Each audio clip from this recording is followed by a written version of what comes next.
Ladies and gentlemen, boys and girls, children of all ages, you are listening to a Radulich Broadcasting Network premiere podcast, Damn You Hollywood. And here's your host. Hey, welcome to Zombieland. It's a party. Go ahead. Everybody dance. Do the draggy leg. You surely can be part of the team. Gotta wave the flag, let your freak flag fly. Gotta stare when we pass by. Not your average guy, but you know, Robert Winfree's fly. So alive, just on a different side. Look in his eyes. He's the same, but different. Just like you. He's got hopes and wishes, itching to show the world what they're missing. It's his time, yeah. It's time to flip it. What? Robert Winfree's about to show you what you're gonna show him. Guess nobody told you. You gotta tell him, I'm about to put the work in. Listen, this is Robert Winfree's turf. Bam! Oh man, Robert Winfree's the man. Bet you can't do it like Robert Winfree can. Bam! Oh man, you fan. Understand? This is Zombieland. And that's Robert Winfree. You're correct, I did not understand that reference. I'm gonna guess. Can I guess? I have to guess about this, okay? Sure. Crappy song from the some rap group in the 90s. Nope. Okay, I what's it from then? I that's what that reminds me of. So that's all I got. I mean, it's a crappy rap. You're not wrong. Okay. Which I utterly destroyed with my Caucasianness. I think you mean improved. Let's ask our third wheel here. Let's see if she knows that one. Alexis, did you know what I was referencing there? Nope. All I was going to ask Robert, was that any worse than Star of Death by Disco Snuggle Badgers? No. I mean, because you do know look, it went on. Mark to say that last week, I hope. Yeah, I was aware that you set that up. That is from the direct-to-TV Disney movie Zombies. The song is called Bam. Why wow. did you watch that? I didn't. My daughter did, and for just weeks on end, all that came out of her mouth was "Wham, bam, Zombieland," and she would be dancing around the house. You know what? Fair enough. The perils of child rearing, I guess. You know they're making a sequel to that, right?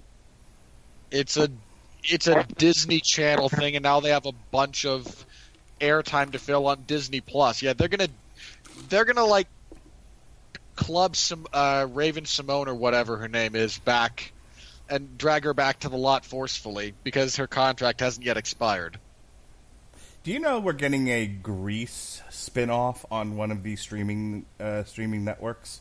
This is what I was aware of that. This is what Hollywood has become. Like HBO Max actually just announced a whole slew of things, a Green Lantern show, among other things. Why is the Green Lantern show not going to the DC streaming series? Because it's going on HBO Max, which I believe is where DC Universe is headed. Yeah, nobody cares. They were like the DC Universe streaming doohickey crashed and burned. Put their shit back on Netflix. I miss being able to watch Justice League. The TV show, not the movie. I was about to say. Oh, come on. You know me better than that. Hey, look. I wasn't going to shame you. I was going to ask for clarification on that. I need more Kevin Conroy in my life, okay? Is that better? He's going to be on Crisis on Infinite Earths. There you go. That is freaking awesome. All right, now that I've derailed the intro long enough, Robert, take it away.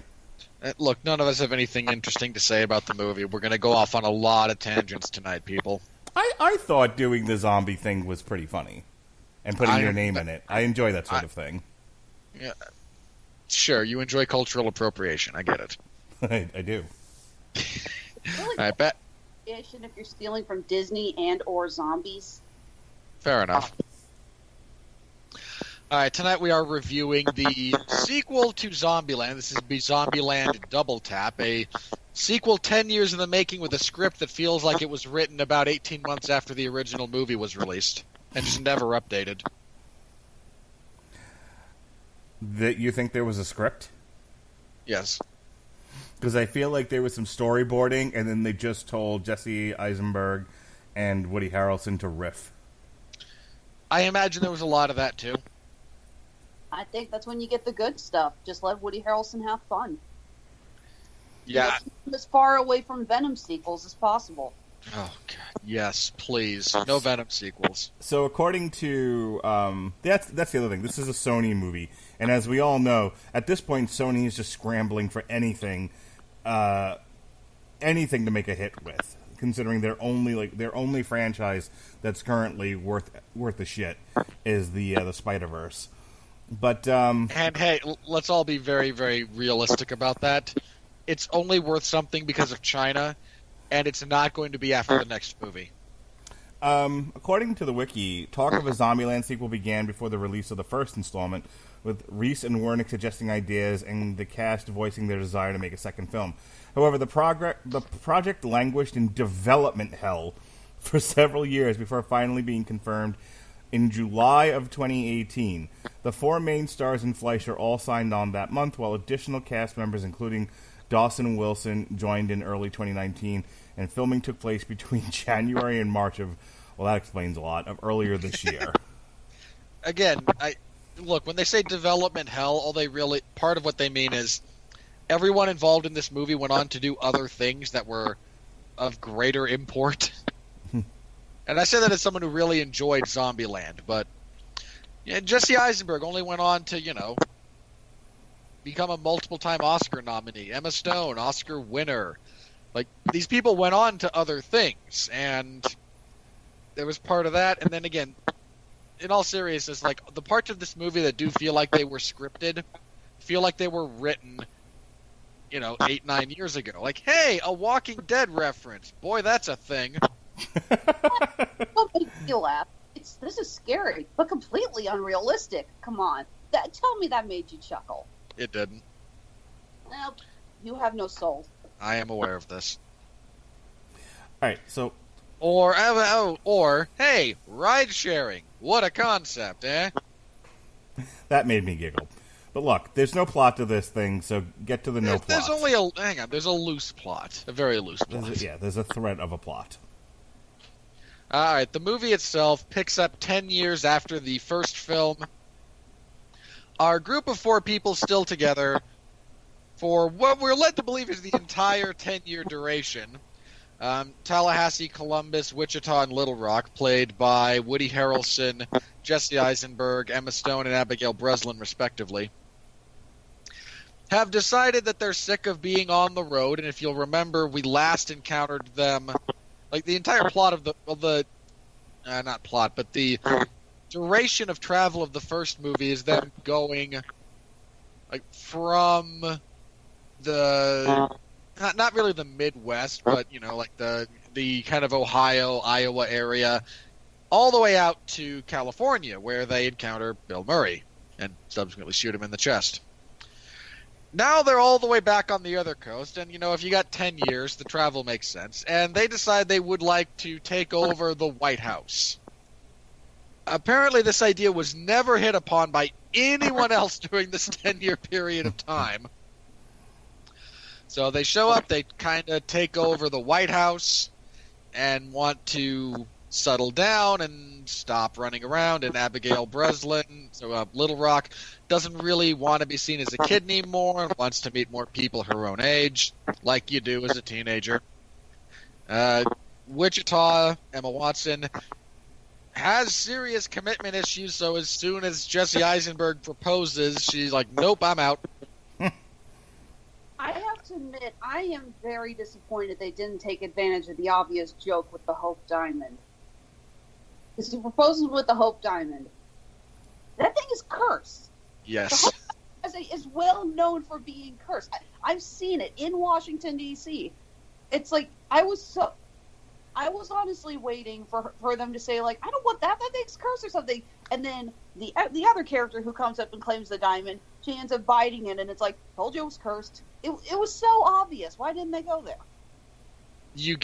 I assume the writers didn't know the diamond is cursed. Like, this is one of those things that's like, what's the biggest diamond we could have? Oh, the Hope Diamond. That'll work. So, anyway, that leads to, again, Little Rock and Wichita stealing the car that Tallahassee has been building with a minigun mounted to the roof and heading out because, again, like loose reasons. Little Rock wants some more freedom and to meet people her own age and not hang around with Woody Harrelson. Somewhat understandable. Wichita's like, yeah, no, I'm a commitment phobe. And you made things awkward now, so no, we're out. Because rather than have a conversation about things, I will just brave the zombie-infested wasteland. I actually empathize a little bit. They're gone for about a month, and near the end of this month period of time, Columbus and Tallahassee at a local mall encounter another survivor, Madison, because of course. By the way, I'm calling it right now. And I'm waiting for this to be confirmed in a director's commentary on the DVD. That she wasn't from Madison, that her name is Madison, and she was simply too stupid to pick up on what everyone was doing. Yeah. I imagine that's the case. She had apparently survived the zombie apocalypse this long by living in a freezer. In Pinkberry. Ugh. And they actually try loosely to explain, well, we've still got electricity because the dams all still work, and I wanted to hit something at that line. Here's my only Mr. Wizard moment for the episode, okay? This is it. I'm only going to do the one because it's only because it's a zombie horror comedy movie. Reality is out the window, okay? I get it. But hydroelectric power provides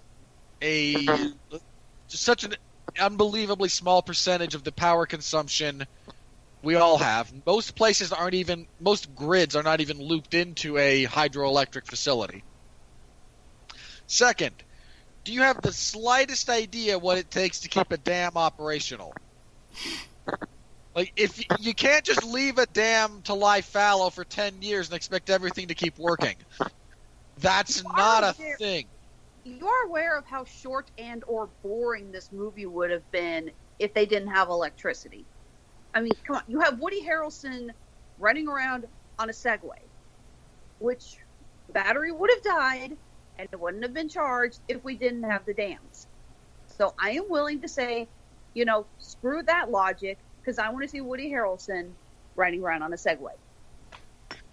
Again, this is the only one I'm going to throw out there for this entire episode, because that one thing just bugged me to death. Like, no, those things require constant maintenance.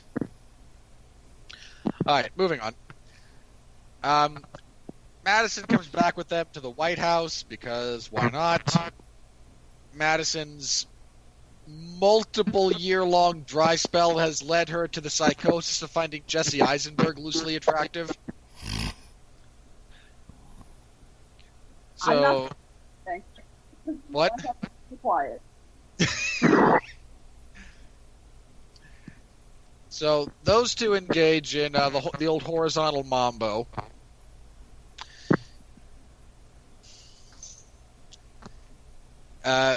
Wichita comes back the next day because Little Rock done run off with a hippie from Berkeley. And I have to say, the fact that this movie at no point actually kills the hippies depresses me greatly.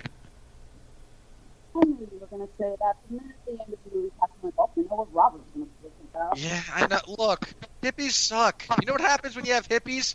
They raise kids like Shia LaBeouf. Do you want more Shia LaBeouf in the world? I don't. One is more than enough. Whose existence is only redeemed by a Rob Cantor skit. Why couldn't we get more Shia LaBeouf solo movies in the Transformers universe? Shit! Why? He needed that scene of Mark Wahlberg doing the most blunt Budweiser advertisement in a film in the history of mankind. Oh, I want more. I want product placement in the movie.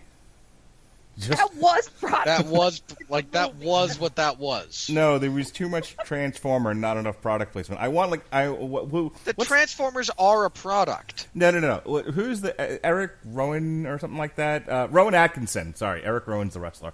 I want Rowan Atkinson just going scene to scene with giant product placement everywhere, but he's got the turkey on his head, and but he's no selling the fact that he can't see. I want this to be a movie. Just 90 minutes of Rowan Atkinson wandering around with a turkey on his head, past product placement. Can we do that? How do we go from talking about zombies to talking about this? Because Mark. Because I'm trying to see if I can cause Robert to have a stroke on podcast.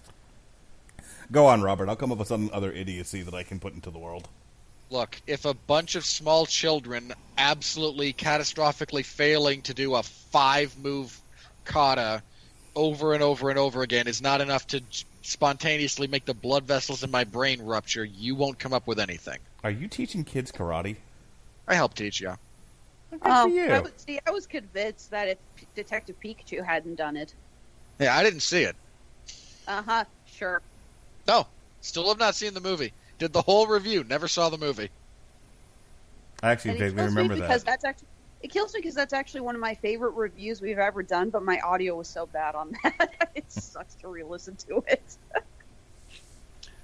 All right, so anyway, she takes off with Berkeley. God, I wanted to punch that guy in the face the entire movie. That was the point. I know, and he did his job well. Credit to him. So Wichita's come back to load up with guns and ammo to try and rescue her sister. Everyone decides to come along, including Madison, because, boy, this movie just needed more awkward dialogue about people being stupid. But hey, it did pad out the 90-minute runtime. So they take off, but they have to leave. They can't leave in the Beast, Tallahassee's car, because that's still owned because Little Rock and Berkeley took off with it. And the only car they can find, and this will become a running gag, is a minivan. And Tallahassee is deeply, deeply unhappy about this. Okay, you bitched about the hydroelectric dams. At least they got that right. That drivable cars in a zombie apocalypse, you can't be picky. No, you can't. So they take off in the minivan and come to an overpass where they decide, hey, let's have a look. I got a little bit of feedback there. I'm going to give that a second, see if it passes.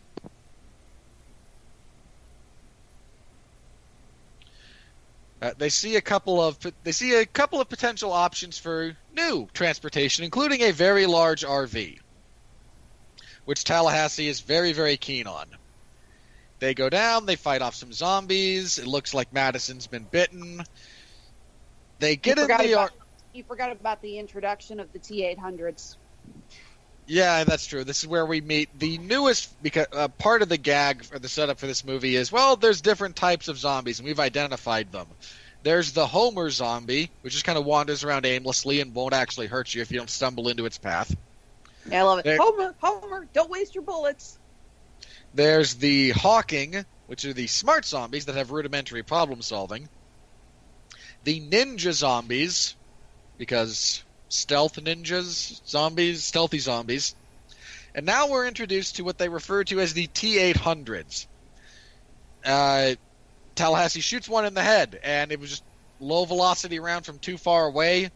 It gets back up, he shoots it in the body a bunch, it is unfazed, he winds up just crushing its head with his boot. But we have now these new zombies that are incredibly tough, incredibly durable, and will cause all kinds of problems. They go to head out in the RV to get back on the road, but they miss the sign saying, do not exit this way or you may suffer severe tire damage. They ride over the spikes, boom goes the tires. All I needed was Hank Hill telling everyone to hold still. We may have just suffered severe tire damage. Because that is an episode, he actually does that in one of the episodes.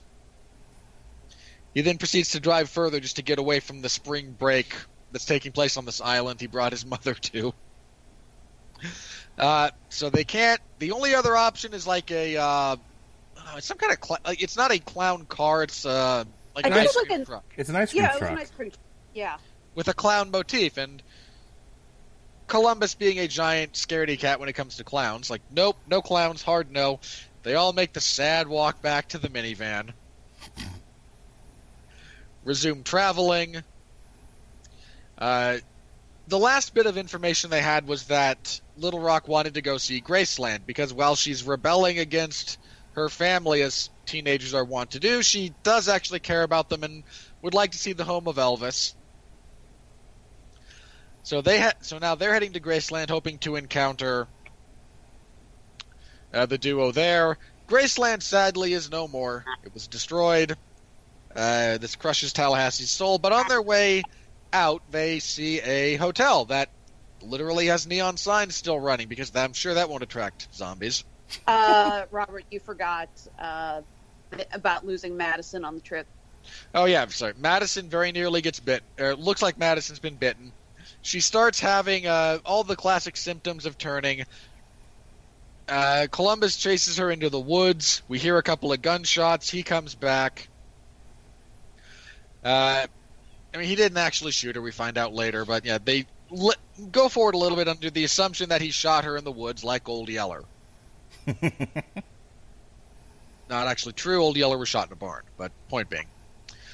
They pull into this very, very Elvis-themed motel, recuperate a little bit, encounter Rosario Dawson, discover that now a new phrase running around Zombieland is, to murray somebody. That is the shooting of a real person when you think they're a zombie. She, in fact, has sworn vengeance against whoever did, in fact, shoot Bill Murray. Because really, why wouldn't you? I'd swear vengeance. I don't know. I've seen a couple of the movies he's done recently, and I kind of understand the impetus to shoot him. I'd have shot him for the movie he did in Japan. God, what was the name of that piece of shit? Lost in Translation. That's the one. Of course, Mark would not understand Lost in Translation. I understood it perfectly well. It's still crap. It is not. Has anyone here seen The Dead Don't Die that came out? No, I wanted to, but there was no showing within an hour of me. Yeah. I just didn't get a chance to and couldn't find anyone in my immediate group who wanted to go sit through that. I wanted to see it so bad. It's Adam Driver and Bill Murray as small-town cops in a Jim Jarmusch movie about zombies. What's not to love? Did you ever see Bill Murray? Did you ever see Bill Murray and the Wu-Tang Clan in Coffee and Cigarettes? Now that's a movie. No. Yeah, that's one of the things I would want to kill everyone involved with. Hey, the Wu-Tang Clan and Bill Murray were hilarious in that. I will believe that Bill Murray is funny. That's about as far as I'm willing to go with that. Anyway, they encounter Rosario Dawson, who goes by Nevada, because there's not a single city in the state of Nevada anyone should willingly own up to being from anyway. Actually, it's kind of a nice little parallel between her and Wichita in the first movie. That at the end of the movie, you find out what city she's from, same as in the first movie, you find out Wichita's real name. Yeah. So Tallahassee and Nevada hook up because Elvis. And in all fairness, that bar scene where those two kind of start getting together is genuinely great. Like Rosario Dawson telling him, okay, what's your story? Everyone who's a genuine fan of Elvis has an Elvis story. What's yours? And Woody Harrelson, God bless him, tells his Elvis story. And the next morning we wake up. Oh, sorry. They did find the Beast. Little Rock and Berkeley took a different vehicle and left. So now there's this limousine, a presidential limousine, reinforced with a minigun mounted to the sunroof. We wake up to it being crushed by a monster truck driven by Luke Wilson, also who is from Albuquerque in this, right? Yeah.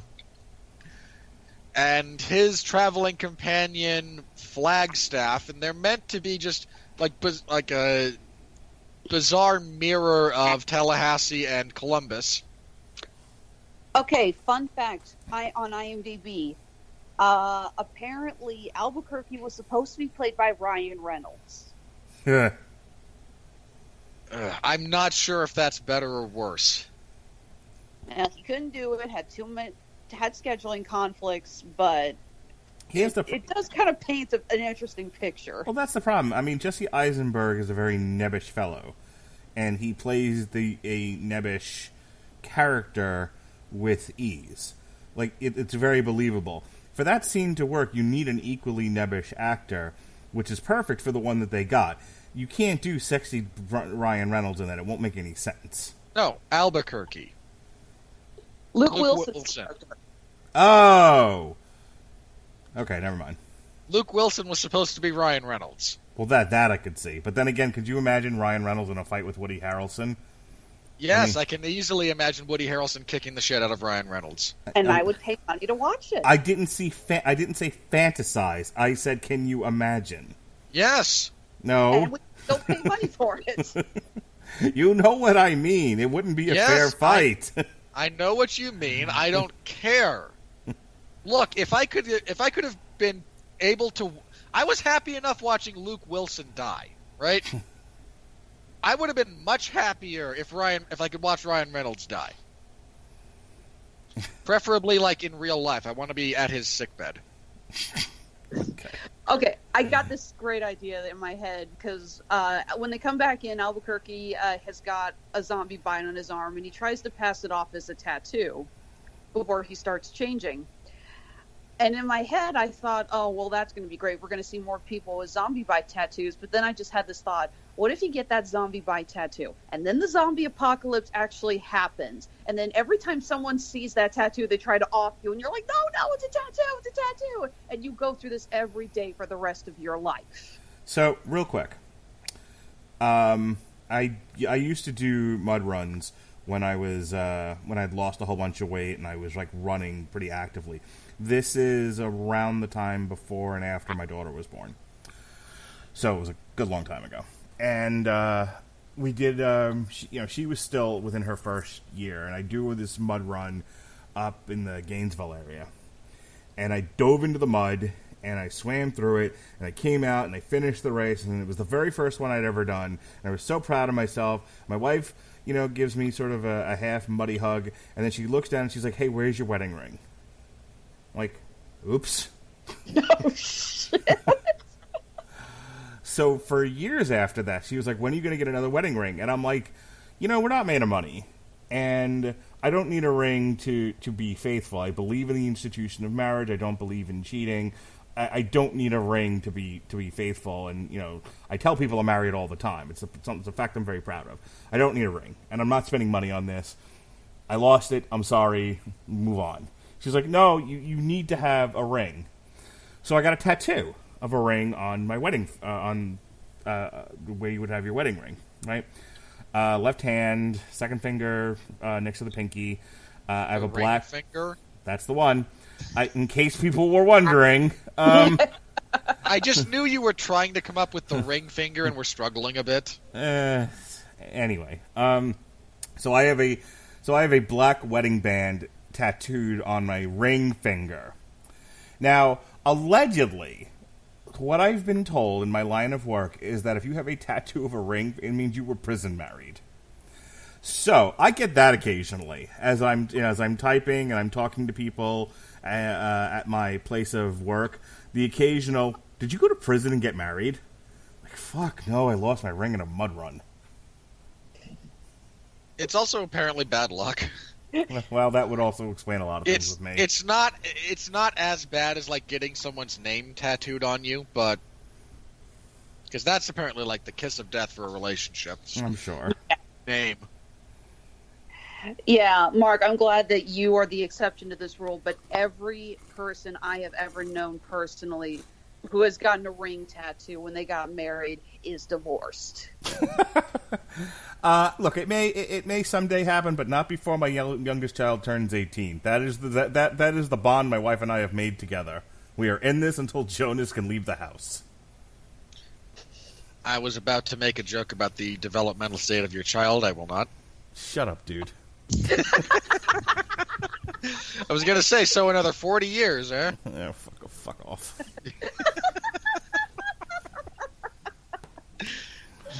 Leave that kid alone. He had enough problems tonight. We got his report card. That just makes my point. That the stuff about boys being a little slow and behind girls developmentally is proven with my son every day. So you shut the fuck up. So do your plot synopsis. Oh, now I can do the plot synopsis, and now you're not going to... it's true. Look, girls develop at a slightly faster rate than boys do, and such is life, man. Biology. It's a terrifying and beautiful thing. When my son becomes tyrant of the world, I'll remember this conversation. He's just a little slow, okay? Just a little slow. Shut up. You're going to play this exact clip at his wedding reception, I hope. I'm gonna perform it. There we go. Tell you what, your kid gets married, fly me out, I will do it with you. Followed by his commentary when we did Godzilla. All right. Okay, moving on. So, Flagstaff and Albuquerque fighting off a group of T-800s that they call Bolts after Usain Bolt. The only relevant bit of knowledge they drop is that most of these super zombies are coming from, the Midwest and flyover states because living is harder there. And now they're running out of food, so they're pushing east because that's where all the soft, fat, tender people live. I actually kind of like how they talked about how the reason those zombies are evolving is because since people are more spread out in the Midwest, the zombies have to hunt more for their food. So they're evolving and getting smarter and stronger and faster because of that. I thought that was a nice little touch. It is. And it gives me bits of hope. I actually live in, the third best state to live in if there's a zombie apocalypse. Ugh. Guess what the worst one is? Florida. Nope. Missouri. Nope. New York. Nope. Surprisingly, no. No? San Francisco. That's a city within California. No. New Jersey, actually, is the worst state. Oh, it's already made of toxic garbage. True, but I think the reason New York avoids the distinction is that while New York City is dense, if you factor in the entire state, there's a fair bit of actual landmass there to go to. Yes. You can go to Buffalo, which is basically Canada. Sure, and you got Rochester, you got Albany. There's other places in the state of New York than the city of New York. Nobody goes to Rochester, including the people that live there. Look, we're talking zombie apocalypse, right? Mm-hmm. See, I'd actually think that Hawaii would be the worst place for a zombie apocalypse because being on an island, you can't get away from the zombies. So eventually, it becomes Zombie Island. Have fun, Scooby-Doo. I think what kind of keeps Hawaii from falling into that is part of its population density, part of it is topography. You could relatively easily set up zombie traps or use the area around there as more of a safe. But the fact that Hawaii can't actually grow sustainable foods in large scale is a big problem. For the record, the best state, Wyoming. Because of how spread out everything is? But then you'd have to live with Eric Bischoff.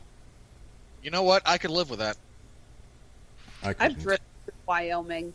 It's depressing. I'm sick of hearing about Eric Bischoff and his Blue Chew and banging his wife. Ugh. Look, you choose to listen to his podcast. I can't do anything about that. I haven't listened to his podcast in months. Part of it is just population density relative to mileage, high rate of firearm ownership. I hear the fly fishing's really good in Wyoming. It is. Wyoming's cold, man. That's the big thing about Wyoming. It's just cold. So about that movie we were talking about. That ought to tell you everything you need to know about the movie, guys. We just keep going off on dalliances. Anyway, so the point being, they tell them a bit about the origin of the T-800s and that, boy, they're all moving east for that for those slim pickings. they try to commandeer the monster truck. But Tallahassee manages to stall the engine, prove not very good at driving it, and we once again get the walk of shame to the minivan. Hark, it's a running... I'm sorry, go ahead. Hark, it's a running gag. Well, at least it's not the Twinkies. I preferred the Twinkies. I'm not gonna lie, though. My favorite moment of this movie is when Tallahassee destroys the mirror, and Wichita goes, "What was that?" And he goes, "Satisfying."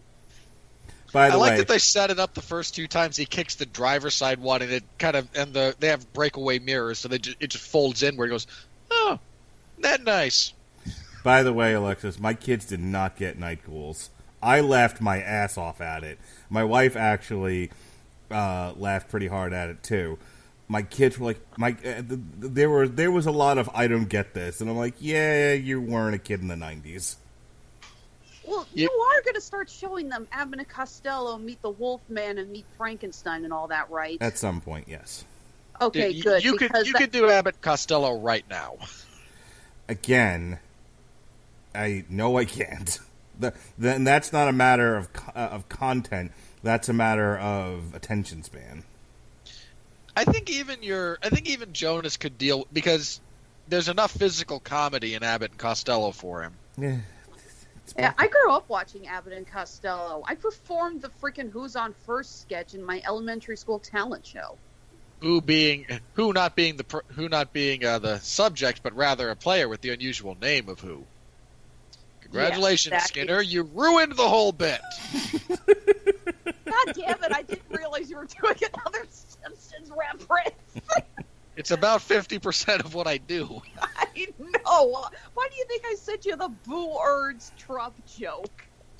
Which is a good one. Yes, it is. All right, so again, we get the walk of shame to the minivan. This time, as they're driving along, they encounter in the ice cream truck clown car Madison, who was not actually bitten by a zombie and becoming one, but just suffering from nut allergies. Who thought nut allergy, or who thought there were nuts in trail mix? Oh God, that made my head hurt, and the fact that it's almost immediately followed up by I thought it was vegan. How do you stay vegan in the zombie apocalypse? I mean, again, we talk about how drivable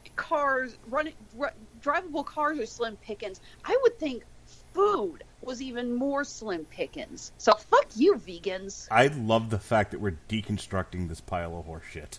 I mean, look, it's similar to.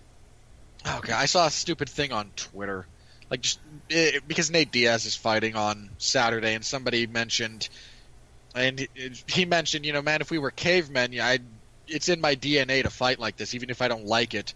If we were cavemen, I'd be the toughest caveman around. And someone responded with, something along those lines. And my response was, there weren't a lot of vegan cavemen. I think I saw that on Twitter. I'm like, well, that's a very Robert response. Somebody tried to give me grief about, hey, how a bunch of the Roman gladiators were vegans. Like, they weren't. A, not really. B, if I can't express to you, if you're not aware of the passage of time between Neanderthal caveman status and the Roman Empire, I can't help you. You sure that wasn't another Kanye West quote? I don't know at this point. Anyway, so they recollect Madison, who's now traveling with them again. They arrive at Babylon, the hippie commune, where you have to surrender your firearms to be melted down upon entering. Which they do, and Little Rock is here, and she initially kind of tries to go, I'm glad you came all this way, but I'm gonna stay here. I'm late for my drum circle.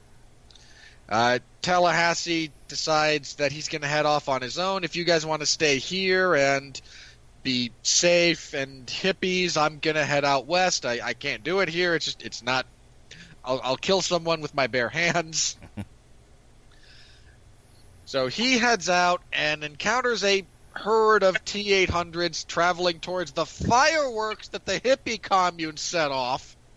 Yeah, you would think Little Rock would have learned from the last movie when they set off, or they turned on all the lights in that,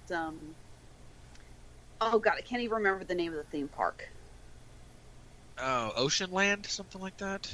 I thought it was like Playland or something. Something like that. Yeah, I can't remember off the top of my head. Yeah, but again, it's like, sweetie, you've been through this. Do you not remember what happened last time? Pacific Playland, that was it. Yes, thank you. So he flips a Yui in a truck that really shouldn't do that. But he heads back, he says, warns everyone that the super zombies are coming. And did you really melt all the guns? And yeah, dude, of course we did. How else do you think we made these neat peace symbols? I wanted him to strangle that guy with by his lanyard. Okay, seriously, can we all just voice a groan that jackass didn't get eaten by zombies? Yes. They even set it up. He even gets the bit where he says, you're going to die first, but I like your enthusiasm. Please let him die first, then. So they come up with a plan to use a bunch of biodiesel as a bomb on most of them and then mop up the stragglers. And then they have a loose plan to lure the rest of them off of the top of the building if that doesn't work. So our intrepid group of heroes detonate the bomb in a big chunk of the herd, and it turns out that there's just a lot more than they expected. They're all about to die when Rosario Dawson shows up in the monster truck. They run over a bunch of them before it tips over, because if you've never seen a monster truck rally, that happens a lot. They then run up the stairs. Tallahassee plays bait to these last groups. He dives and grabs a hook that hangs from a crane off the edge of the top of the building. All the zombies go tumbling off, a la the old Indian trick about killing buffalo. You just herd them off a cliff and they all fall down and a bunch of them die. He nearly gets caught by the last couple of zombies, but Little Rock still has the pistol that he gave her. He actually gave her the pistol that Elvis gave to Nixon when he visited the White House, when they were in the White House. She shoots the two zombies that are on him, and anyway, they all kind of get back, kind of reunite. Wichita finally accepts Columbus's proposal. Madison and Berkeley wind up hooking up because we just need more idiot children in Zombieland, I guess. Nevada decides to go with them. They head out down the road in Elvis's pink Cadillac. And that's end scene until 10 more years when we try to do another one of these for inexplicable reasons. Please don't put that out in the universe. Oh, shut up. That is my bit on this show about your stupidity. You don't get to co-opt that. No. For the record, you're forgetting to talk about the scene that was clearly done as a birthday present to Bill Murray. Yeah, there's a mid-credit scene where Bill Murray is present at the outbreak of the zombie apocalypse, doing a press junket for Garfield 3. And then there's an actual post-credit scene that's just him kind of rehearsing the Garfield hairball bit.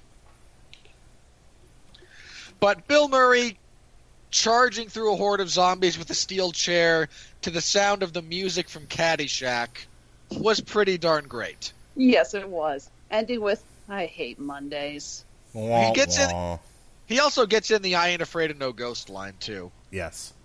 Yeah. I mean, come on, who doesn't want to see Bill Murray take out Al Roker? Look, I want anyone to take out Al Roker. All right. I don't have a whole lot to say here. I mean, this is one of those where we've been tangenting and, mocking and making snarky remarks about this movie as we did the plot synopsis, but here's your craft review. There is the barest, thinnest of plots here. There's a lot of themes here.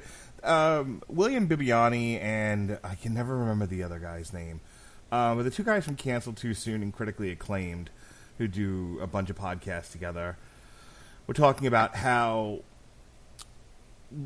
right-wing this movie is, and they weren't necessarily criticizing it for that reason. It was sort of statement of fact. When you think about what is this movie saying, you have a character who is clearly if not a villain, is somewhat of an antagonist, in the barest of senses here, because there's not a whole lot really pushing the action forward here. It's a road trip movie. They're going after what's her name? Abigail Breslin. That's it. That's kind of the movie, and then because every third act of every movie now has to have a giant battle. There's a giant battle with the zombies that was set up at the beginning. But it talks about, you have your antagonistic character who's very much against guns, but it's there's the stated need for guns at the end of the movie, and then having to think their way around the fact that they don't have any. There's the stated need for family, and how running away from the concept of the traditional family is sort of what sets this whole thing in motion, and they come back to it at the end as something very valuable. So I thought those were interesting takes on the movie. I kind of got that nod from the movie itself while watching it, but no, those things don't bother me personally, so I didn't think too much about it. I was like, okay, I don't disagree with you, movie.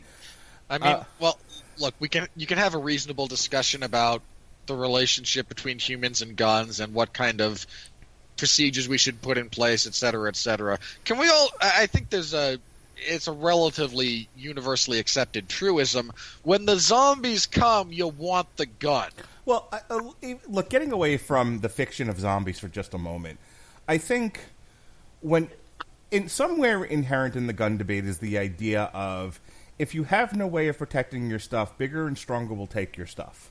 Which is true throughout the course of human history. Right. So this isn't necessarily even about guns anymore. This is about the ability to protect oneself, social contracting, and some of these big ideas that you form countries with. Let's put that aside, because there's parts of that are sort of inherent in the themes of this movie, that are sort of that are within this really fun idea of 4 wacky characters running away from zombies for 90 minutes. It's all acted well. It's fine. Nobody, including Zoe Deutsch, who is my new favorite actress ever, does a bad... Hi, I'm Mark. Have we met, Robert? She's hot and blonde. I'm not that deep a thinker. She's a brunette. Oh, she's blonde in this, and she's wearing a pink jumpsuit. So, damn it, Jesse's not here to do that with me. I mean, I could make the sound if it'd make you feel better. No, it won't be the same. You won't feel you don't feel that way. Thanks. Have I desecrated your tradition? No, it's kind of like a stripper saying that she really likes you when you do it. Moving on. What tough crowd for these jokes. Damn it, Jesse, where are you? Mark, for the record, you know I have literally never been to a strip club in my life, right? Yes. Hi.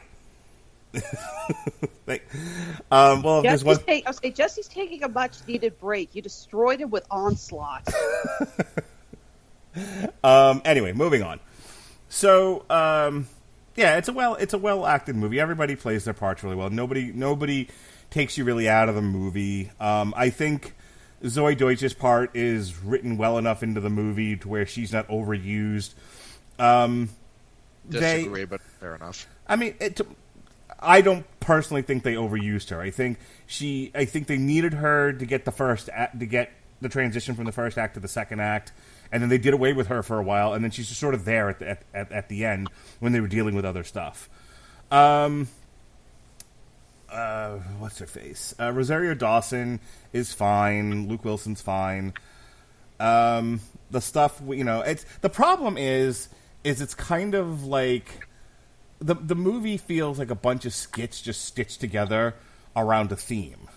And not even really in the good way. Like, no, Monty Python and the Holy Grail is nothing but skits around this idea of they're going to find the Holy Grail, and it's one of the best things you'll ever see. Right, but the skits themselves are a lot funnier. There's funny stuff here, but I don't laugh hard out loud to the point of breathlessness like I do with Monty Python and the Holy Grail, or another one, which again is bits stitched together around a theme, History of the World Part 1. Now, for you kids, that's a Mel Brooks movie. Who's Mel Brooks? Mel Brooks. Well, Mel Brooks was a movie maker. You really just wanted to do a speech about Mel Brooks, didn't you? So, beyond that, it feels about 10 years too late. Like, this might have mattered in 2010, 2011 if they could have gotten it out that soon.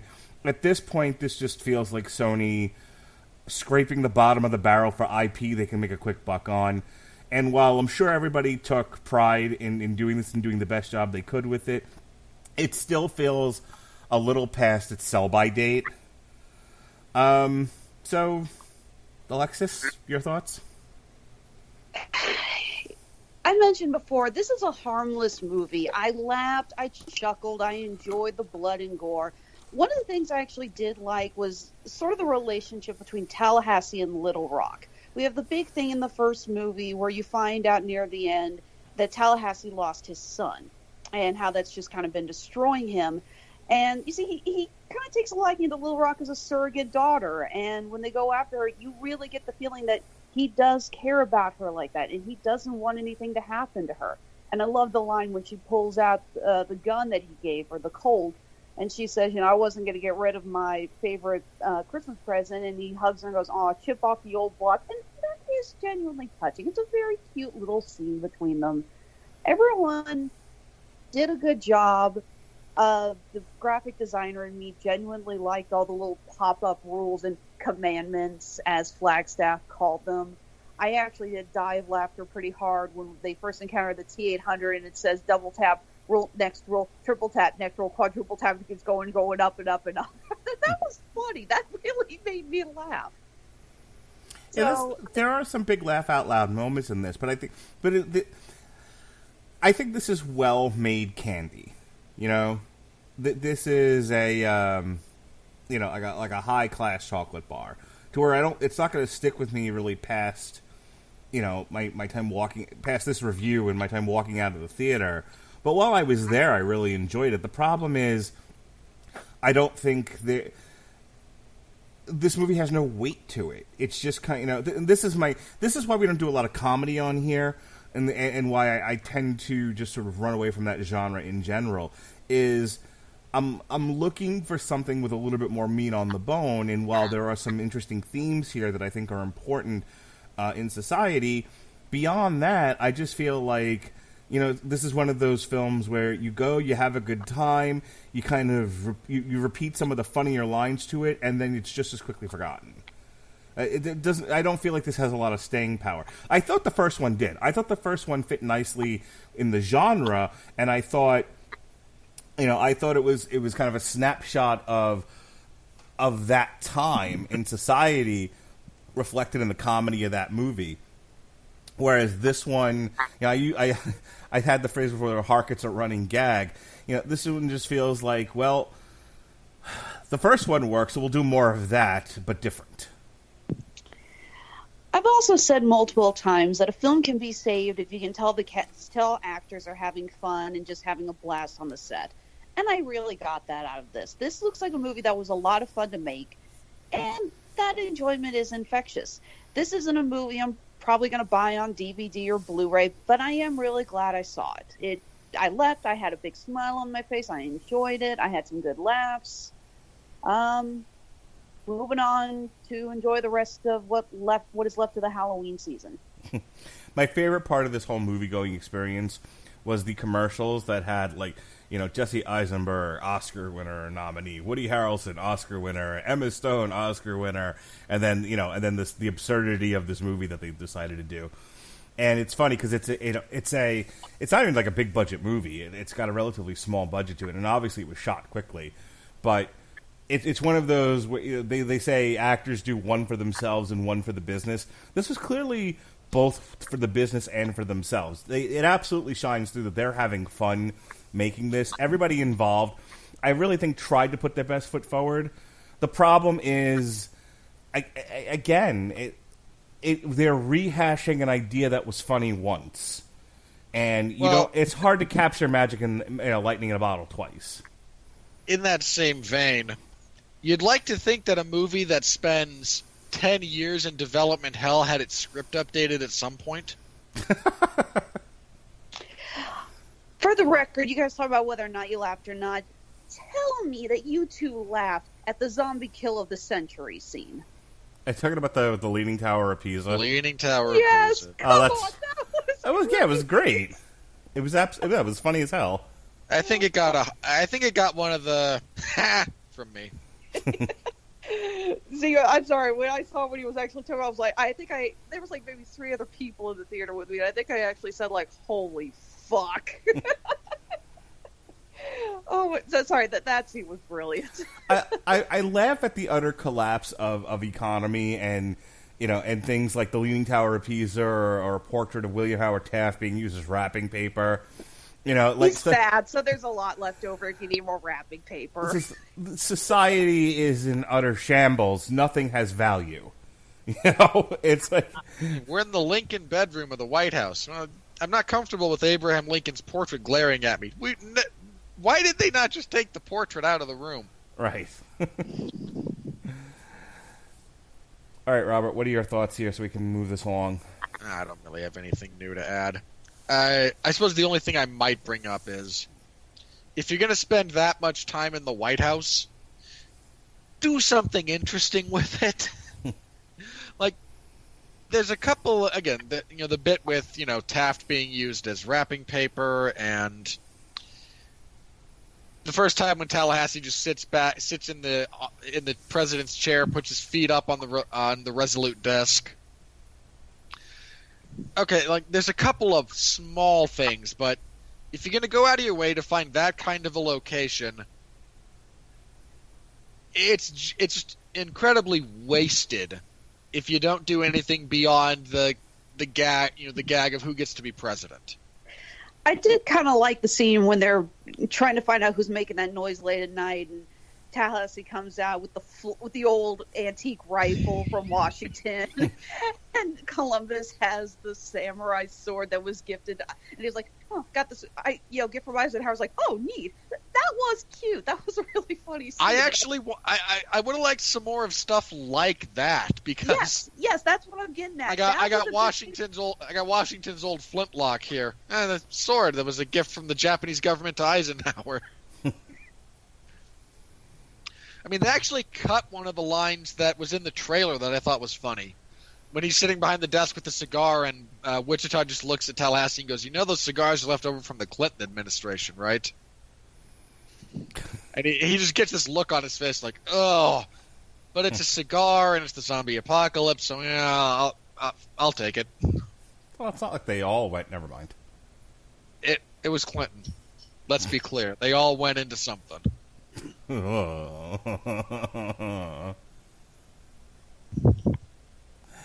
Anything else? No, again, I agree with your assessment that, sure, there's some fun to be had with this movie, but there's nothing really. It's, like cotton candy. It's somewhat pretty to look at, but it's a lot of fluff. For the love of God, please don't do a third one of these. Oh, no, they're going do a third. No, they will do a third with Tallahassee and Reno's son, who they're going to name Memphis. Darn right. Sorry, obvious. Putting my money on it now, and I was right about Crisis on Infinite Earths. Okay. All right. With that said, let's not belabor the point. Too late. All right, here comes the money. Here comes the money. Here we go.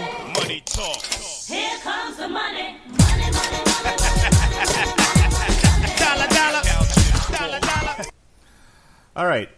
Box Office Mojo they say improved. I say fucked up their website. So now I'm on thenumbers.com, and I'm going to try to make some hay out of this. On a budget, as of this recording, on a budget of about 42 to 48 million. So let's give it let's round that up to 50 million. This thing's made $65.1 million for the weekend. Now, granted, this came out 2 weeks ago. A week ago, rather. But we did Maleficent first, and so now we're getting around to this. It's currently number 4 for this past weekend. It was number 3 last weekend. Yeah, it's dropped to number 4. Maleficent has spent its second week at number 1. Joker, its second week at number 2. Addams Family actually went up. Hang on. Is that worldwide or domestic? Domestic. Because I'm pretty sure I saw the Joker surpassed Maleficent. Okay, it's gone back and forth. I'll tell you that right now. They initially said that Joker beat Maleficent, and then they recounted. Florida hadn't turned in all their ballots, and Maleficent ended up winning. Most of the Sunday stuff is just rough estimates. So, Addams Family was number 4 last week. It actually rose to number 3, and it traded places with Zombieland Double Tap. Countdown debuted at number 5. Black and Blue, number 6. Boy, nobody saw that. Gemini Man continues to tank. It fell from 5 to 7. Fall. The Lighthouse debuted in more theaters. It went up 608%, so it jumped from 15 to 8. The Current War, the director's cut, debuted at number 9. Abominable 6 to 10. Downton Abbey 7 to 11. Parasite 11 to 12. Judy 8 to 13. Jojo Rabbit, which I can't find playing anywhere. God damn it. Can't imagine why. It's only terrible. Stop. Oh, shut up, Ragnarok hater. Look, at this point, it's actually blossomed into full-on hating of Taika Waititi. So anyway, started as just one movie. Now it's like him. It's looking like that went up 199%, so I'm guessing that opened in a bunch more theaters, so maybe I can actually find one showing it, so I can go see this thing. William Bibiani said it was wonderful. Thank you very much. To the shock of, look, that doesn't surprise me at all. So that went from 17 to 14. Houseful 4 debuted at number 15. Robert Winfree's new favorite movie, Hustlers, fell from 9 to 16. Jesus is King, don't you know, debuted at number 17. It Chapter 2, 10 to 18. Western Stars, 19. And finally, jumping, because Oscars, I guess, jumping back into theaters, 774%, as a matter of fact. Once Upon a Time in Hollywood, jumping from 33 to 20. So there. Oh, hey, Lighthouse is showing an Orem. Nice.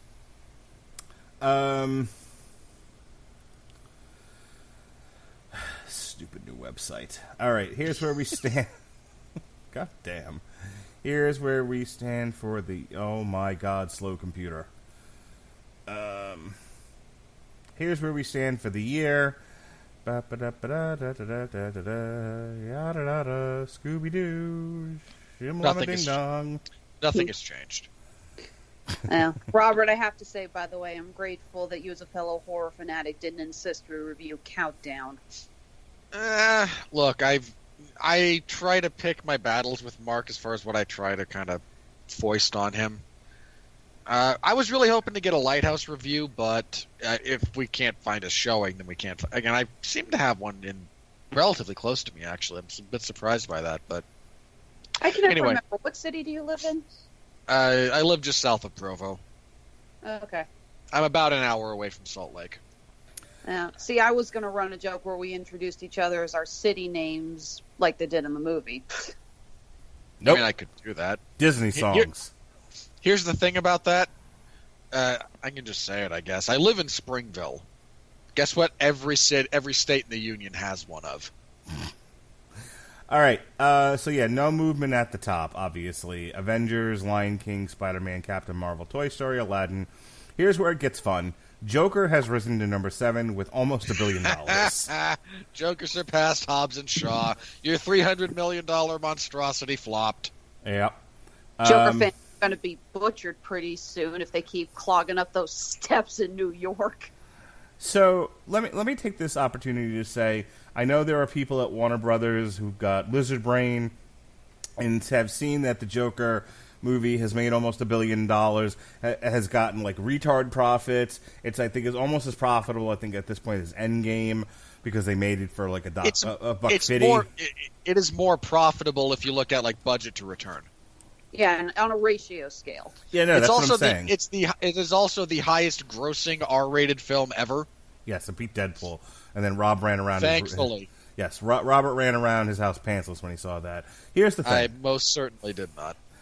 Please don't make another one of these. And I don't mean like, Mr. Freeze or whatever. Like, I don't really care what you do with the IP at this point, as long as you're turning out fairly decent product. This movie doesn't need a sequel. Let's have really doesn't. some degree of restraint here. I mean, for Pete's sake. You did an art house movie of sorts, a character study in mental illness and the social contract being ripped to shreds. Do we really need a sequel to this that's going to be infinitely worse? Just stop. Walter Hamada, I throw myself upon your tender mercies. Jeff Johns, stop doing cocaine or whatever it is you're doing, and please don't do another one of these, for the love of Pete. Yeah, we don't need a Joker sequel. There's no room for a sequel in this movie. Well, that's the problem. I have no problem with the idea of them doing the Mr. Freeze prequel as long as they go with the Paul Dini origin story. Yeah, there's a lot of there's plenty of other characters you can try to do something similar to this with. No sequels. No sequels, no sequels, no sequels. Stop it. Agreed. All right. With that said... Also, no more Harley Quinn movies, please. Thank God. Well, that's not going to happen. But with that said, this Friday, Terminator comes out. Hang on. What was it? Okay, I'm never using this website again. Just go to IMDb. I think it's got everything you need. It doesn't anymore. They messed it up. November 1st, Terminator Dark Fate comes out. Then that's followed by Dr. Sleep, followed by Ford versus Ferrari, followed by 21 Bridges and A Beautiful Day in the Neighborhood. Oh, and Frozen 2. So, I just don't see a tremendous amount of people get into the theater to see Zombieland after this. So it's at 65. I think it's lucky if it gets to 100 million at this point. What do you think? Yeah, it seems unlikely. Yeah, we're about to get into award season, so, they're going to be cranking out the big guns here very soon.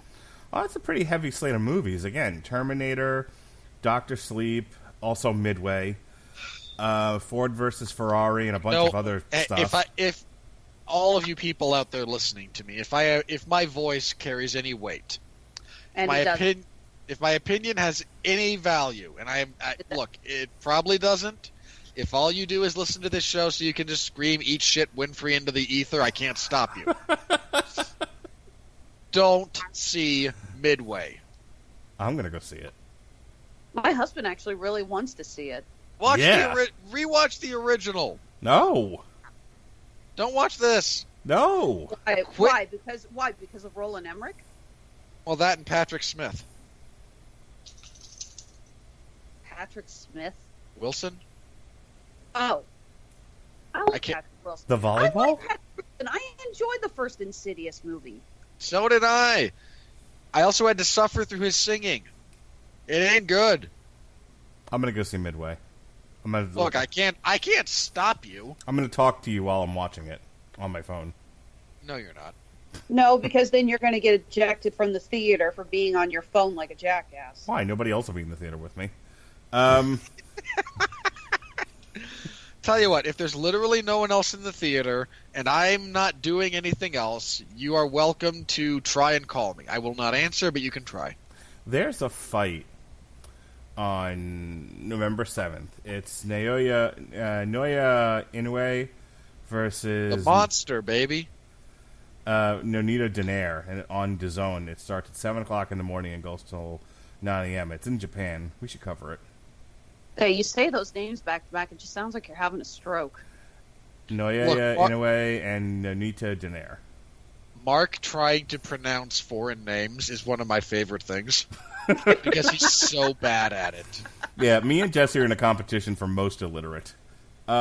Least able to pronounce a name. I have to check and see what time my appointments are, but if I don't actually have to be at Moffat until 12 o'clock, I might have to twist your arm and make you do the Japanese fight with me. Hey, I like it in a way. Again, his nickname isn't the Monster for nothing. Okay. Well, I'm going to double check. Hang on. Look, if I have an objection to that, it's that it would start at 5 in the morning for me. So, what else you got going on? Sleep. Oh, sleeping, you're dead. Don't tempt me.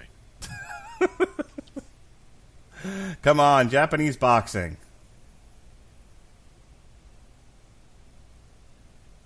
All right. I was like, don't look at me. I don't comment on the fight. You guys put me on that. You're just going to get someone hung up repeatedly. No. I am shocked at Mark's inability to navigate the new Box Office Mojo site, by the way. I can navigate it. It's just missing critical information that I need. Like? Your mother. So let's move on to the. I'll try next week. Okay. I will legitimately try for Terminator to use Box Office Mojo again. But I played around with it yesterday and I didn't like it. I don't like change. Look, neither do I. I preferred the old layout. It was easier to navigate, but this isn't exactly difficult.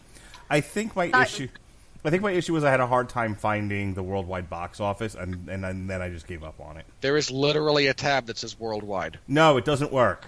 It doesn't give me the right information. Click on it. Okay, I clicked on it. Okay, the chart's not there. It's right here. It's not there. It's literally right here. I am staring at it. It's got wrong information. I don't think I so. don't like it. It mocks me. It vexes me. Oh my God! It's right here. Like listening to an argument between Anderson Cooper and Donald Trump. I have all the good words. Number one. Number two. Box Office Right here. Mojo vexes Number one. me. Number 1, Avengers Endgame. Number 2, Lion King. Number 3, Spider-Man Far From Home. Number 4, Captain Marvel. Number 5, Toy Story 4. Number 6, Aladdin. 7, Joker. 8, Hobbs and Shaw. 9, Neja. 10, Wandering Earth. 11, How to Train Your Dragon. 12, It Chapter 2. 13, Not a Thing. 14, Secret Life of Pets 2. 15, Alita Battle Angel. I could keep going. No, it's all... No, I don't like it. It actually has the totals in different columns. You have the worldwide total, then the domestic total, then the foreign total. It even breaks them down by percentages, so you can see how much of the total take was represented by both either domestic or foreign parts of the Okay, pie. well, then they updated it since yesterday, because it wasn't there yesterday. Can we move on to the reviews? Absolutely. Here we go. Because frankly, you two are going nuts. Mark's inability to navigate basic stats, basic websites. Are you ready? I'll do this again next week. It'll be great. I said, are you ready? No, God! No, God, please, no! No! No! No! Claron Moore of Starburst. If Night of the Living Dead was about racism and Dawn of the Dead consumerism, then Zombieland Double Tap's moral is guns are great, pacifism is bad. Okay, 2 things. A, guns are great. Pacifism is not bad, but pacifism only works if, like, everyone agrees to it, and there's always some jackass who's going to ruin it. Am I the only person that walked out of there without thinking there was some kind of agenda? Because frankly, when you have blood-curdling zombies coming after you, you don't get an agenda. Yeah, and B, hang on, so that was the first point. B, if you're trying to liken Zombieland to the heavy-fisted allegory of that George Romero throws into things he does, I can't help you. Edwin Arnaudin of Asheville Movies.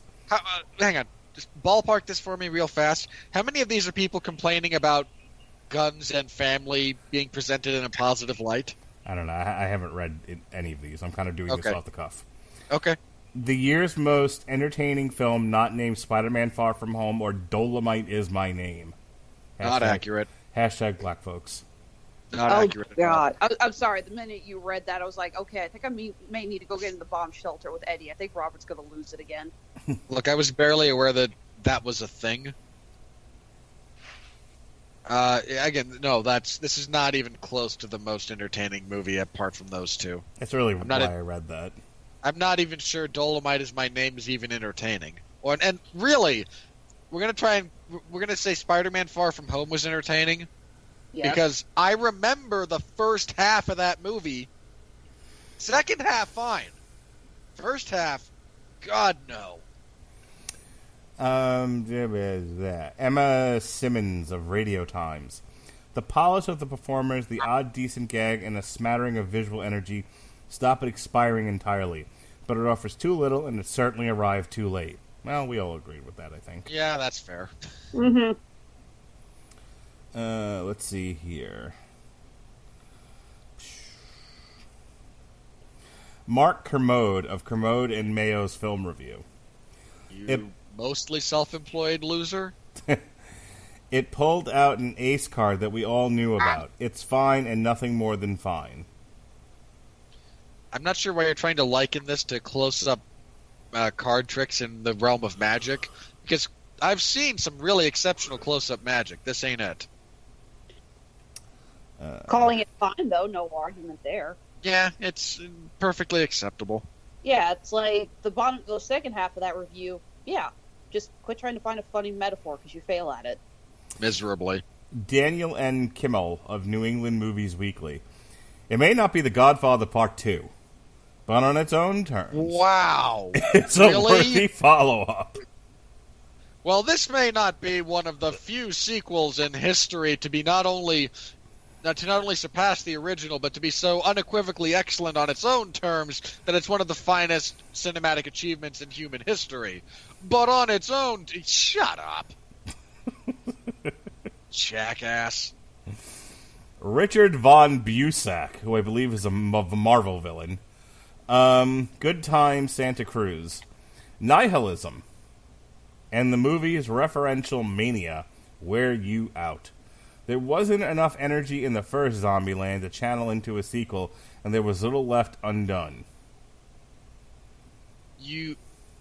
Okay, hang on. I don't want to speak to your personal mental health issues. I'm not sure how you get a nihilistic outlook on life from this movie. That makes two of us. I mean, if anything, it is patently the obvious. Or it's not obvious. It's patently the opposite. Yeah, I mean... It's about the fine... More of what Berkeley was doing? More of, yes. Like, this is more about the finding of meaning and joy in life in the face of it's kind of in the face of the horrible reality of existence. This is not a nihilistic movie at all. Margot Harrison, 7 Days. It's as if the filmmakers are so embarrassed by their own derivative material that they're trying to hide it with a veneer of hipness rather than finding ways to revitalize it. I'm not sure that's accurate or even a valid way to approach looking at the movie. I mean, you strung together a lot of words, and they sort of make sense in the context of a sentence, but... Like I said, I just don't get why everyone's trying to be so hip and trendy with their reviews for what is essentially a 2-hour popcorn zombie flick. Yeah. Just say it's okay. I enjoyed it. Won't get it on Blu-ray, but I'm glad I gave it my 2 hours. Moving on. Let's see.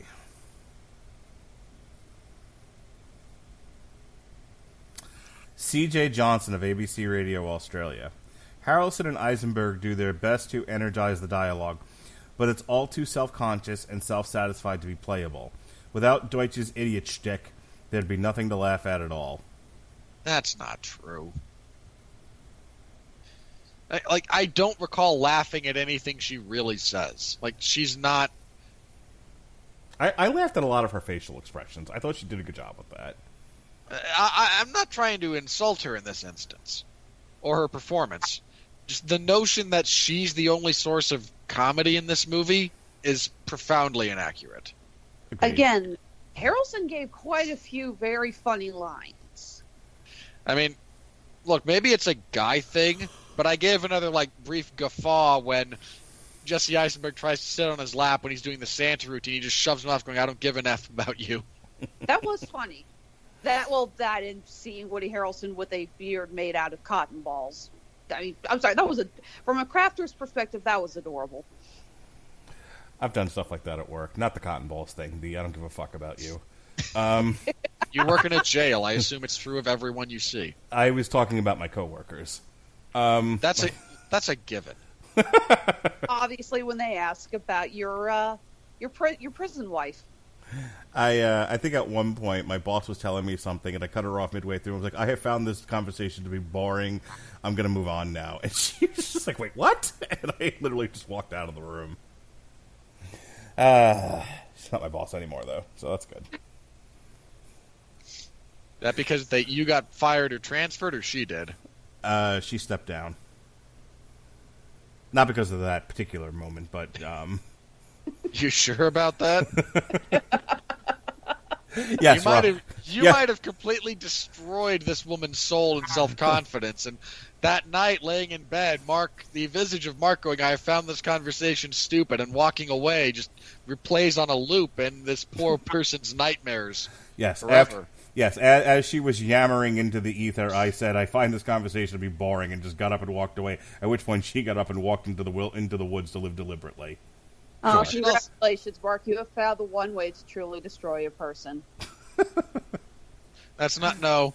He's found others. Yeah, He keeps making me watch these terrible movies.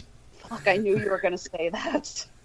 Look, if Mark really wanted to destroy someone's spirit and will to live, he would subject them to the same battery of movies that I go through on a yearly basis. Hey, take a look at the Barbie movie, which he tried frequently to get onto the schedule, and was only removed from the schedule when A, it never came out, and B, in 2020, when it was slated to come out the same weekend as Legally Blonde 3. And at this point, I don't even think it's still in production, so I've kind of given up on the Barbie movie. Fucking if Sony has given up, and I've given up. I'm give up on pretty Gambit, sure Margot though. Robbie gave up on the Barbie movie. Yeah. We'll give up on Gambit, though. Nope. Still got a fighting chance. No, it doesn't. Eric D. Snyder, Crooked Marquee, this fucking ass nugget. Hit or miss follow-up that brings back the original cast of post-zombie apocalypse survivors just to put them through the same paces as last time. I really would take issue with that last part of this. Don't get me wrong. I understand that they're in a very similar situation. But the characters are not going through the same beats this time. It's not a rehash of the same thing. The first one is much more about finding people that you care about and finding, again, your family in the face of terrible adversity. This is more about fighting for said family, not trying to locate it, and not the tale of misfits coming together to find purpose and meaning in the face of the malevolent tragedy of existence. This is more about them having found it and the metaphorical midlife crisis that everyone goes through. Is this really it? Am I never going to do anything else with my life? And then, oh, hey, by the way, I made it pretty good, All right, this one's for you, Robert. I think we're going to end with this one because I think this is the best. Oh, no. Okay, you ready? Limber up. I am braced. Let me make sure. Is your cardio in check? No. All right. My cardio sucks. Do you need wet naps? I mean, you should always carry wet naps. That's just common sense. You should get one of those Jim Cornette burger towels. Have you heard about this? I have not. He liked to carry a towel with him when he was traveling from gig to gig, and he would eat burgers in the car, and he would grasp the burger with a towel so as not to get it all over himself. And people thought this was such a gas that he started selling official Jim Cornette burger towels. I mean, it's not a bad idea. Arthur Dent would be proud. Indeed. Karen Han of Polygon. Ew. I don't know what that is, but I hope it's a polyamory site. It's No. not. It's second to BuzzFeed. Do I have to tell... I mean, you know what a polygon is, right? I do, but to me, never mind. The movie, zippy as it is, houses the kind of misogyny that went out of style around the time the first movie came out. Those dynamics feel rotten, given how entertaining the rest of the film can be. Try as you might, Hollywood, men aren't going anywhere, and neither is masculinity. Go fuck yourself. What? I genuinely have no idea what in this movie reads as misogynistic. In all seriousness. I lost a few brain cells with that. It genuinely boggles the mind. Well, guns, you have to understand. See, guns are a masculine thing, very phallic. They're always going off, shooting, you see. And so to embrace the gun is to embrace masculinity and all that it represents. And so that's what's going on here. In all seriousness, does Abigail Breslin not wind up saving Tallahassee at the end of the day? With a gun. Sure. Is Emma Watson not a strong, independent woman whose entire character arc spans her jumping into the I don't need no man shtick? Yeah, but then she needs her man. No, she She does doesn't not. need her man. She wants to be with her man. Yes. This is the fundamental difference. She does not need him. She chooses subjugates it. herself to the will of the masculine. She gives up her identity. Saves her life. She says, I'm going to, it's like, you know what? Even in Zombieland, we should be together. She gives up her identity as a woman to embrace the out-of-date institution of marriage. Don't you understand? You know what? You're reaching more than Dawson these days. Good reference. I'm playing Hollywood advocate here. No. I've seen you play Hollywood advocate. You're just desperately trying to justify what this barely sapient pile of wasted cells cobbled together for a review of the movie. I obviously don't agree with this person. I'm making fun of her, but still. Your Him, loose her, attempt it. to empathize with, a person whose brain doesn't actually operate that highly is going to get you in trouble one of these days. All right, we're actually going to end with this one for real this time, not for play. Bob Chipman of Movie Bob Central. A lot of Bobs. A lot of Bobs. On the other hand, Bob, you are my my number one guy. Okay, admit it. You're both upset that you didn't come up with that first. No, Bob, gun. Bob, gun. He jumped into it, and I just decided to do a duet with him. All right, so Bob Shipman of Movie Bob Central says, on the other hand, every minute Woody Harrelson spent making this was a minute I was not closer to having to watch Venom 2. So thanks. Are you Movie Bob? You know Robert what? Winfree? Are you this guy? I am not, but that is a valid point. Yeah. Oh, I believe I was the one that made the joke, keep them away from the red curly wigs. Yeah. And look, Tom Hardy, I beg of you, find something else to do instead of Venom 2. I'm sure the giant check Sony's going to give him is going to change his mind. Remember, you do one for yourself, you do one for the business. Look, the check Sony's going to give him at this point is going to bounce. I have had the Rocket Raccoon Winter Soldier meme of, how much for Spider-Man? Not for sale. Not for sale. How much for the whole How much studio? for Sony? Oh, I'm going to get that studio. I think I'll tell you what, because Sony is already looking to get rid of its film division. I have a funny feeling the next couple of years, I don't think Disney will get it. I don't think the Federal Trade Commission will let them. But they've also...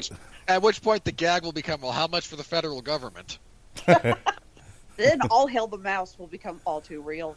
No, I have a sneaking suspicion Sony's going to end up going to either Warner Brothers or Universal. So I'd bet more on Universal than Warner Brothers at this point. Warner Brothers is just unable to get their own heads out of their ass. I'm kind of surprised at this point Disney hasn't bought Warner Brothers. So, well, A, they're not for sale. B, they're owned by AT&T. Or they own AT&T. Or, I don't know. It's a giant conglomerate. It would...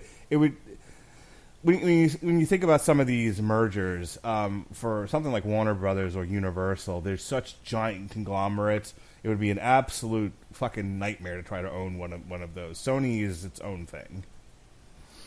Or at least the movie studio is. Yeah, All right. Sony's getting acquired at some point. Yeah, Sony, Paramount, probably Lionsgate. I think they're all going to end up going into one of the three big studios. At which point more indie studios will pop up and the cycle continues. Yay. Yep. All right. Next week, as we said before, it'll be myself and Robert again for Terminator Dark Fate. And then, because I'm a good person, and I let people choose what they want to talk about on my podcast. We're doing full of crap. We're doing Doctor. It's the truth. It is not the truth. Do not believe his lies. We're doing Doctor Sleep. It's not what I wanted to do. I wanted to do Charlie's Angels, but I don't like fun. You didn't want to do Charlie's Angels. Your daughter wanted you to do Charlie's Angels. Oh, that too. That is the closest anyone has ever said in the last 5 years about being interested in doing anything related to Kristen Stewart. And then here now for something completely different, we'll be doing a Damn You Hollywood on Ford versus Ferrari. I have no idea what the hell we're going to say about it. We'll find something. So that's it. That's all the Damn You Hollywoods for the month of November. Terminator, Dr. Sleep, and Ford versus Ferrari. Hang on, Mark. Are you on Dr. Sleep, or are you going to chicken out? No, I'm going to see it. I have already scheduled on my calendar. You have seen The Shining, of course. Not yet. I've seen parts of The Shining. Remember how Mark's a giant wuss? Yeah, but it's The Shining. I'm going to find time to watch it. We're doing it on trial for it, so I have to find time to watch it at some point. I'll be watching it on Halloween. Okay. With that said, tomorrow, no Metal Hammer of Doom, but we will be doing a TV party for the movie about, mostly, kind of, loosely about mayhem, Lords of Chaos, which apparently disturbed the shit out of Jesse Starcher. Jesse is not the same kind of weenie that you are, but Jesse's buttons are easily pushed. This is her. This Saturday is the Bad Motherfucker Championship of the World. Did you know that was a thing, Alexis? Not really.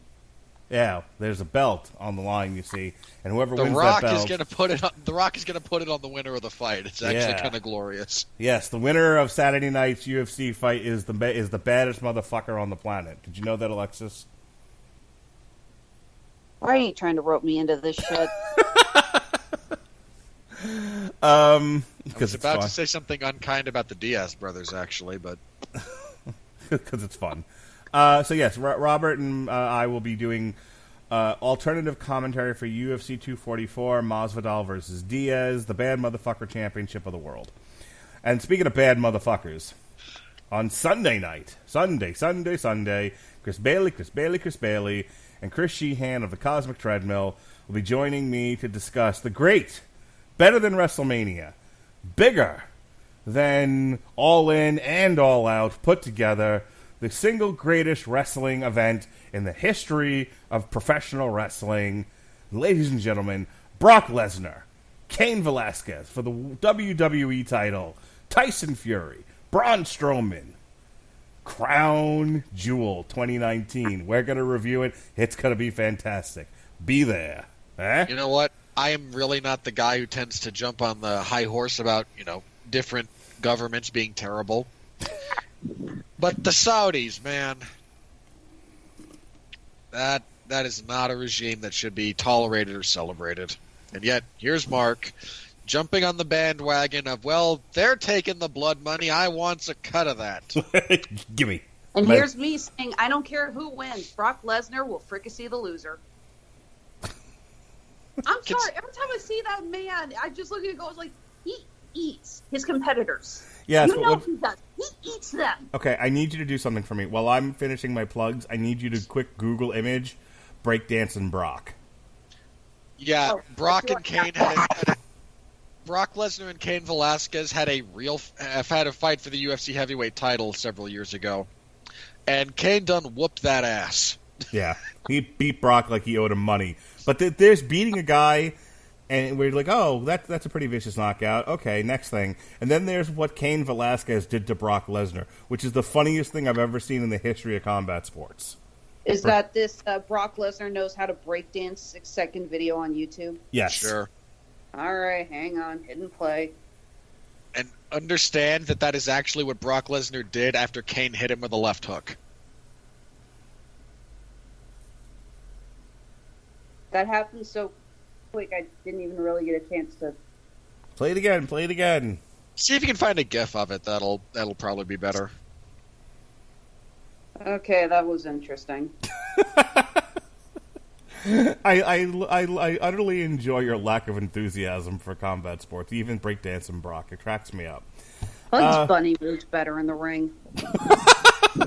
You are not wrong.